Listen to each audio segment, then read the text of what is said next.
En marge des assemblées annuelles 2019 du Fonds monétaire international et de la Banque mondiale, le Cameroun a bénéficié d'un financement de plus de 5 milliards de francs CFA. Ces financements concernent la réforme du système éducatif et la lutte contre la pauvreté chronique au Cameroun. Pour ce dernier volet, la Banque mondiale ambitionne d'appuyer la mise en place d'un système élémentaire de filets sociaux. Les États, pas seulement le Cameroun, la plupart des États en développement ont décidé d'augmenter leur part de recours auprès de la Banque mondiale dans le sens du financement du capital humain qui est passé notamment de 16% à pratiquement 25% aujourd'hui.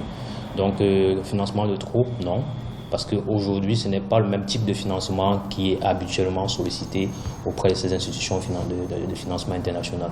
Pour sa part, le projet d'appui à la réforme de l'éducation vise à faciliter l'accès équitable à une éducation de base, de qualité, avec un accent sur les zones défavorisées. Je pense sincèrement que la lutte contre la pauvreté va bien au-delà de ces 100 milliards. Je pense qu'il faut déjà qu'il y ait un cadre de politique aussi bien budgétaire, au cadre de politique financière, économique, qui puisse permettre de sortir contre l'extrême pauvreté.